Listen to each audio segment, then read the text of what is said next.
12-13 வயசில் எனக்கு ஆண்டு சத்தியம் சொன்னாங்க.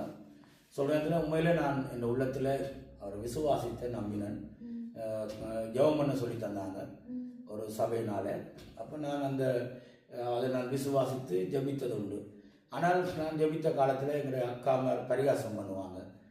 நீ என்ன வேர்த்து போயிட்டியா அதான்னு சொல்லி எங்களோட மூத்த அக்காமார், அவங்களுக்கு சின்ன வயசு தான், ஆனால் அவங்கள பரிகாசம் பண்ண இது எங்களோட அப்பா சொன்னார், அது நீ செய்கிற பிள்ளை நீ அப்படி என்று சொல்லி 2-3 உதாரணங்கள் என்ன சொன்னார். அதாவது எங்களோட ஊரில் நல்ல வசதியான ஆட்கள் கொஞ்சம் பேரை சொல்லி பாருங்கள், அவங்களெல்லாம் இந்து மதத்தில் இருக்கிறாங்க, நல்ல வசதி தான் இருக்கிறாங்க, அவங்க நல்லா தானே இருக்கிறாங்க, அந்த இந்து மதத்தில் இருந்தாலும் நாங்கள் நல்லா இருக்கலாம் தானே என்று சொல்லி எனக்கு சொன்னார். அப்போ நான் அந்த நேரத்தில் எல்லாத்தையும் கருத்தில் கொண்டு நான் இயேசு மேலே ஒரு நம்பிக்கை விசுவாசம் மாத்திரம் தான் என் மேலே இருந்தது.